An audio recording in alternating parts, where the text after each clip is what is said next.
And it occurred to me that the corporate world is just a whole heap of people who actually don't do anything productive at all, but they have this language that they use that kind of makes it sound like they're busy and important.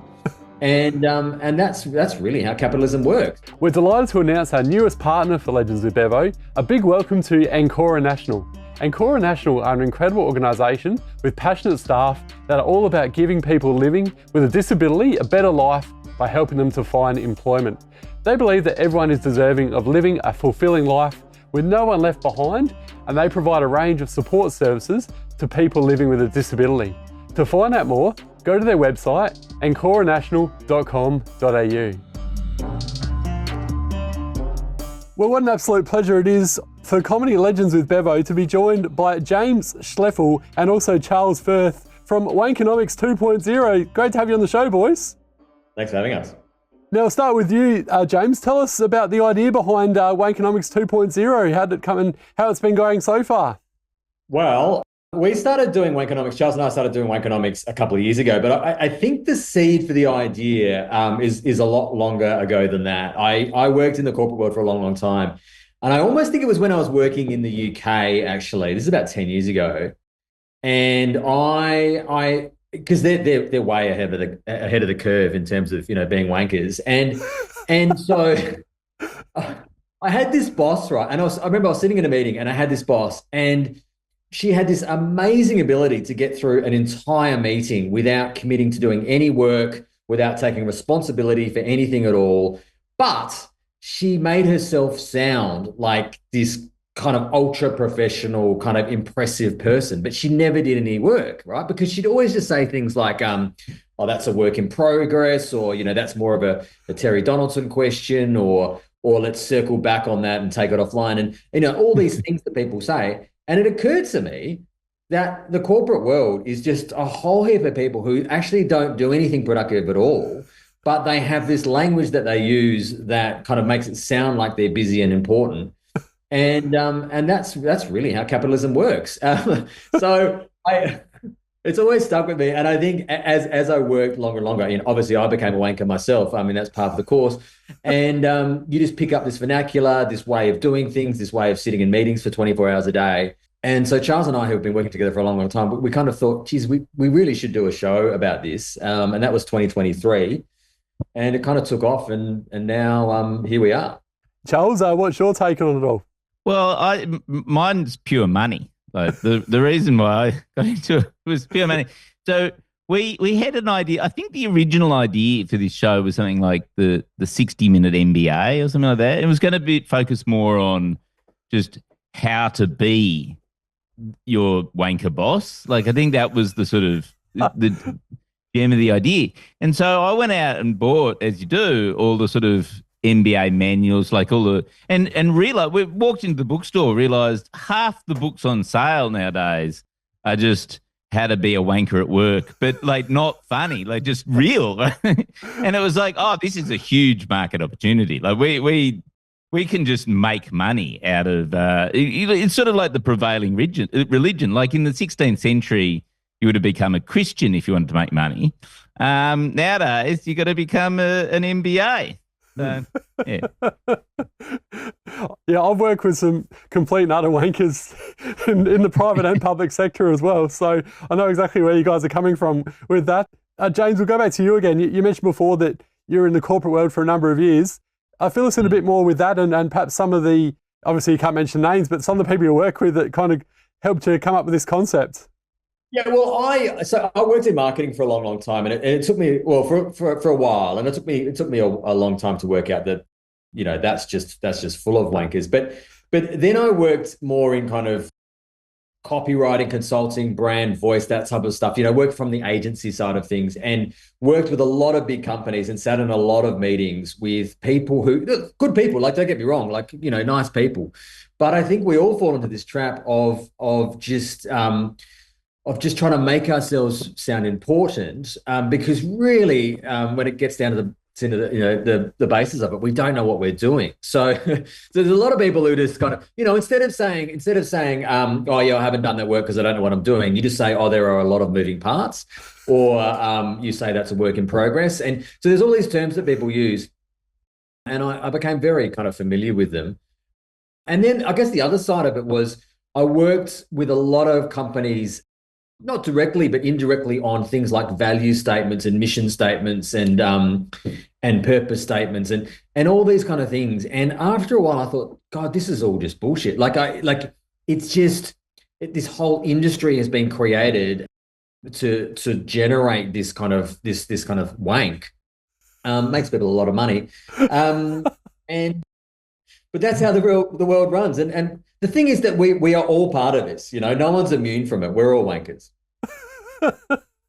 And Charles, your thoughts on it? One of the interesting things is, like, I worked for Triple M for quite a few years, and I mean, you'd expect wankers to work at Triple M. Like, no surprises there, but just the sort of workplace behavior of people. Like, we're all human beings, right? But it's this weird thing where you don't want to be like your work colleagues, right? You're not friends, right? But you spend so much time together that you do have to sort of have these para friendships. Like, they're not real friendships, but you're just obliged to say, what did you do on the weekend? Or have you got any plans for the weekend? Even though you couldn't give a shit about that. So it's very odd, sort of this sort of weird social sort of thing. And then people who then misinterpret that. So I had this boss who was so tedious because you'd be sitting working, and he'd come, and he was your boss. Like, he had an interest in you working. And instead, he'd just come in and he'd show you a meme on his phone or whatever, and just interrupt your train of thought. And it was sort of like, and he would say, I'm a really good boss because everyone really likes me because, they laugh at my memes and stuff. And you go, no, you're a terrible boss because you just interrupt everyone and everyone hates you behind their back, but you're their boss, so they can't tell you. So there's lots of stuff that goes on socially at work where you pretend to be normal human beings, but actually you're not. It's totally different. It's all just pretend. The whole thing is pretend. Well, yeah, I've worked in a number of different government departments, and believe it or not, guys, I've actually been told off on more than one occasion for being too loud. And it's like, we're not in a public library or like a morgue or something like that. And just, yeah, I don't think government's for me. So Charles has never been told off for being too loud. No, I don't recall that happening. But it does. But you find out things about how, open plan offices, statistically, open plan offices definitely cut worker productivity, right? Like, they are terrible for everyone and for the enterprise. But everyone does them because that's the latest trend in management theory, and that's how and there's a sort of set of controls and stuff like that there.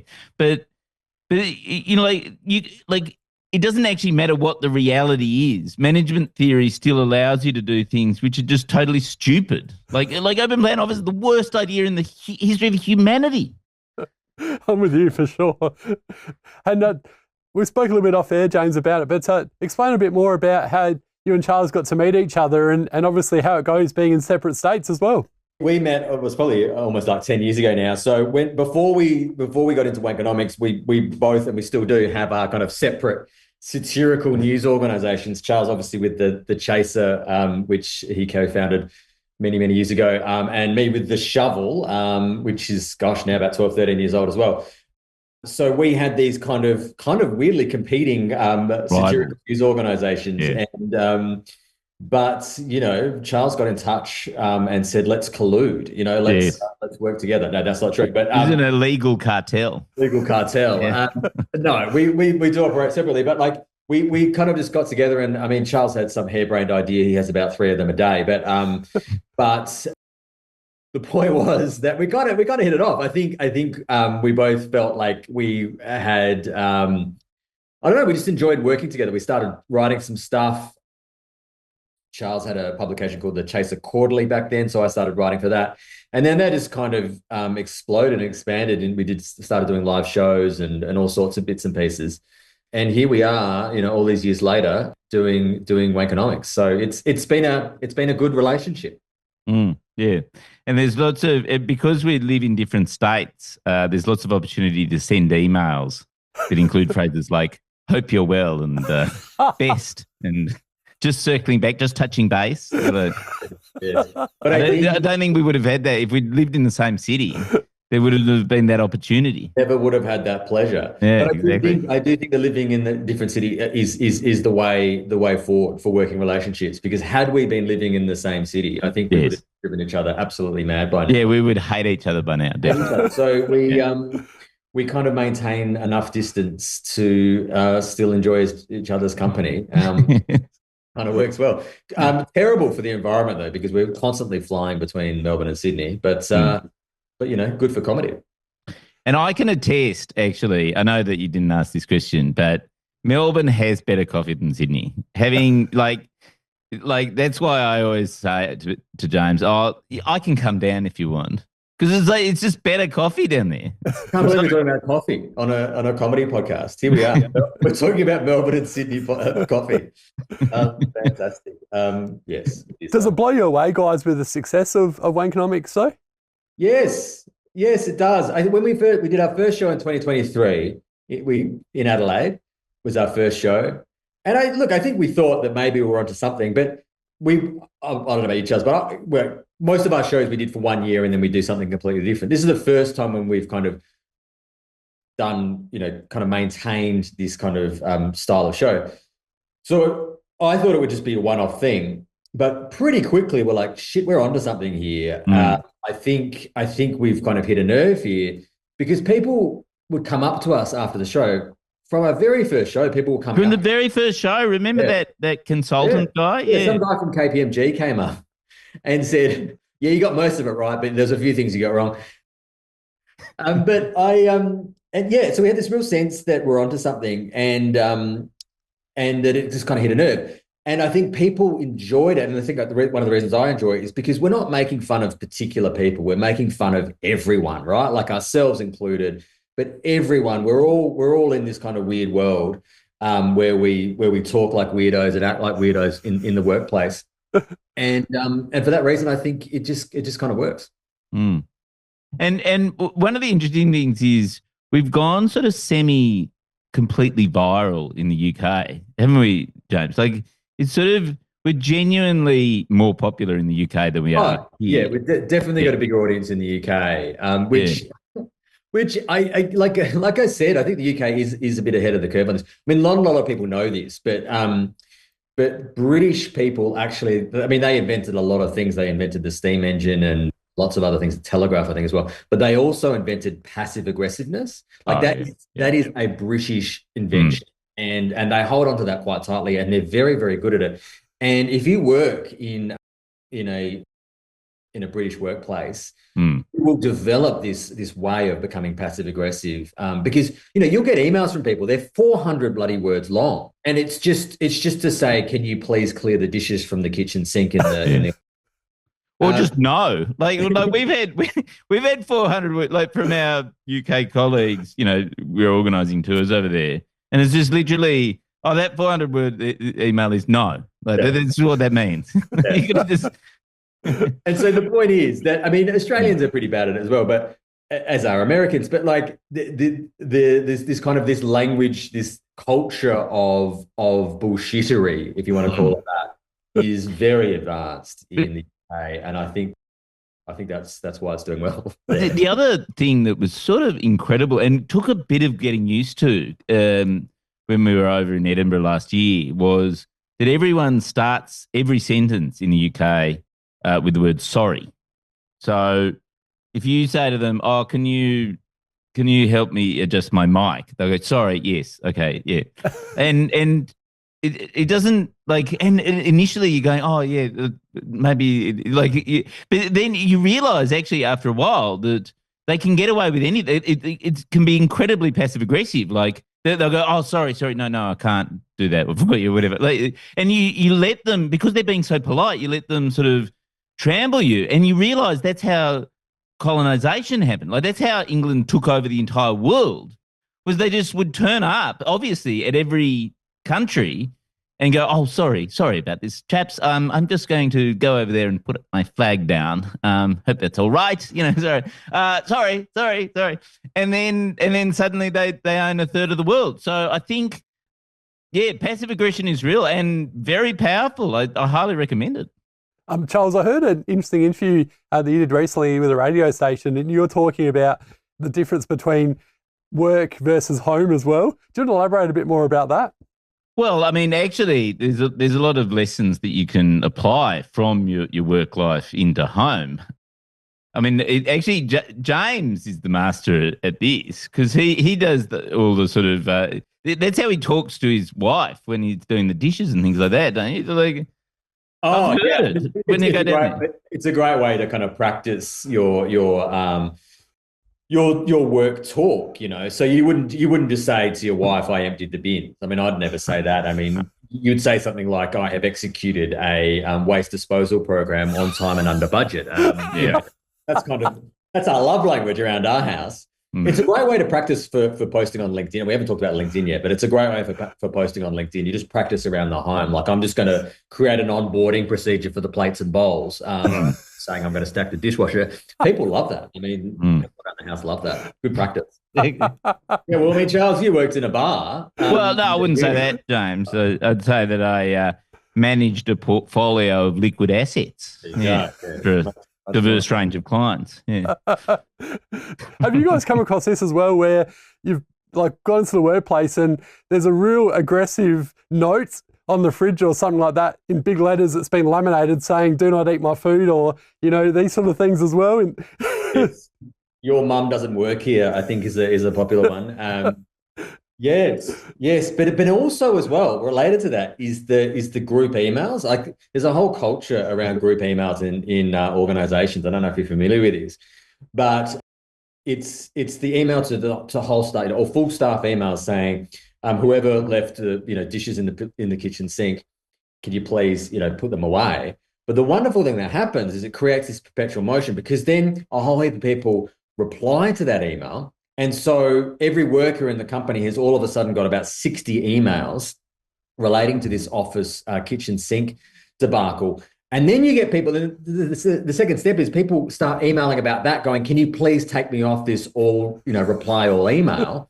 And that creates another about 40,000 emails. And then you get a whole heap of other people going, "Isn't it ironic that people are replying to a reply all email saying, 'Can you please take me off the reply all email?'" And that creates, I mean, by then you're up to about 70 million emails, I think. And these loops go on. I mean, I've heard about one, it's still going, I think, in one organization about a fax machine being jammed, I think. That's been going around the office since about 1994. So, and it's great for time wasting. When I worked at the ABC, it was always about milk. There's something about milk in a fridge that just sort of makes people irrationally angry. I don't know about you, but I'm the perpetrator. I'm never the goodie in these stories.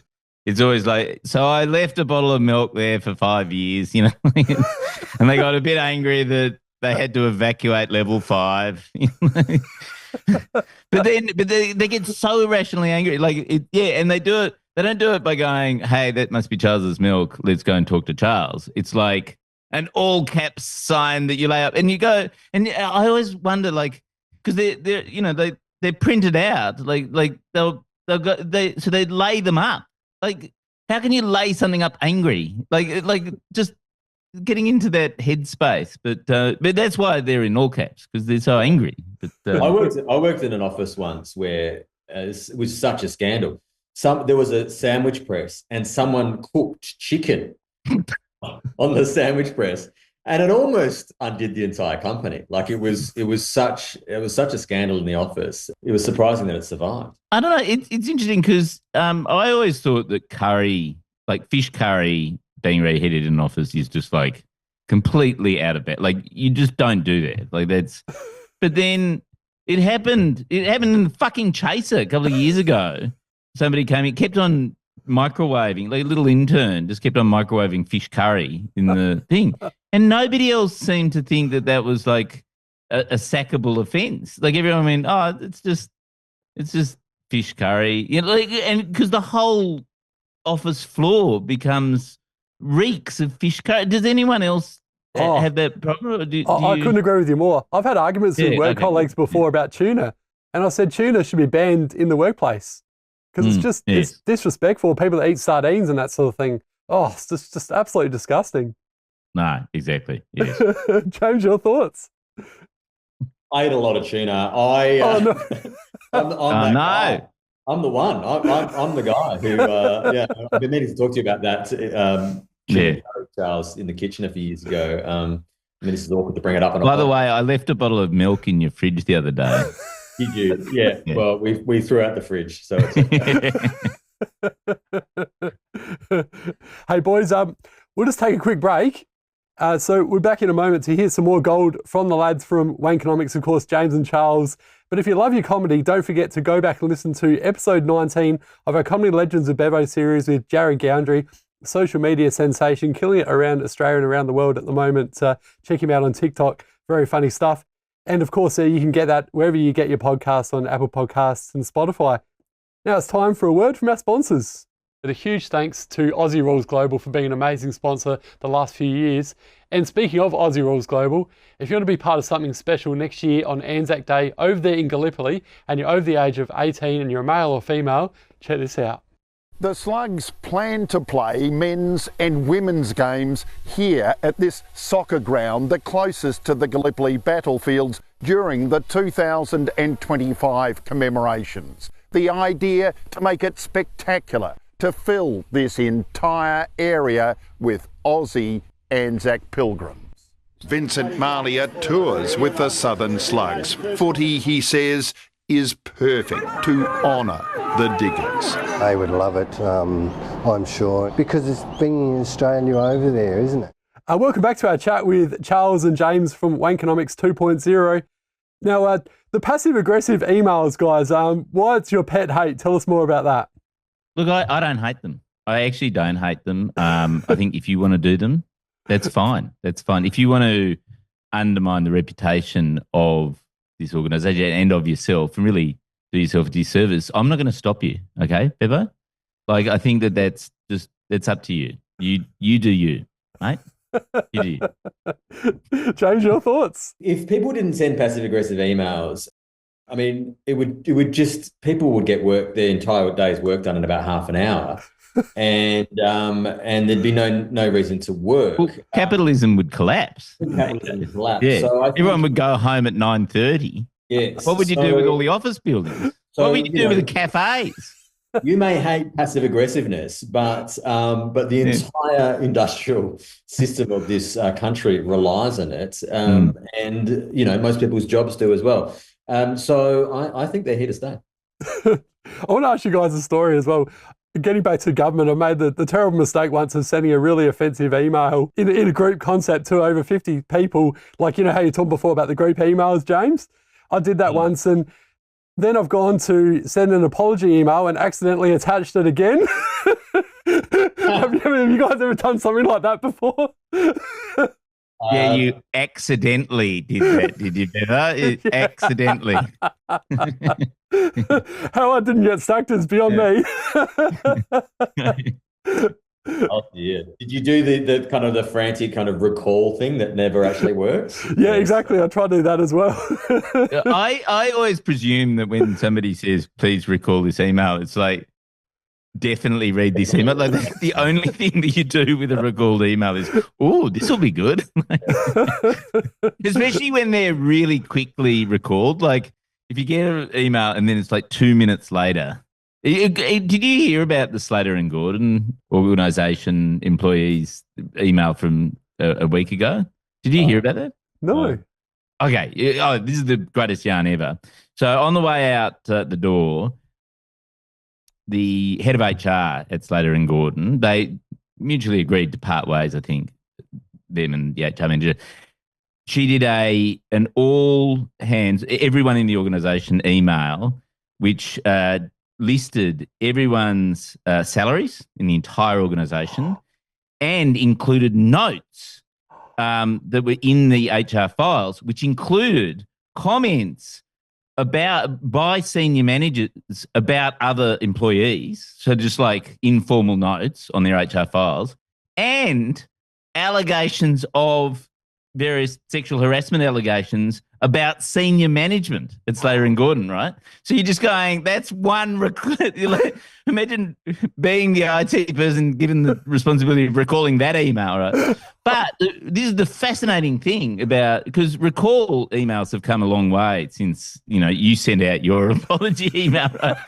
Which is, so what happened was everyone received this. It immediately made the press. Like the AFR reported on, Umbrella reported on it because it was so funny, right? It's just such a funny thing to happen. But then people sort of, because they've been sent this file, it's a PDF file. Oh, I'll be able to read it over the weekend. It'll be a great sort of thing. It happened on a Friday, and but within like literally minutes, like we're talking like half an hour, somehow the IT department came in and they withdrew the email completely from everyone's email system. So and computers and everything like that, like deleted. And apparently nowadays, because documents occasionally get leaked, especially in things like legal companies and stuff like that, the IT administrators have these godlike powers to recall documents from people's laptops and things like that. And the only people who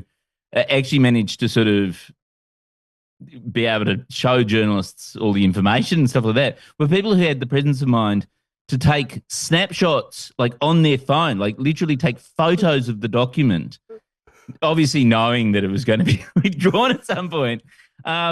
And that's the only evidence that it's sort of thing, because it got sort of sucked off everyone's email servers.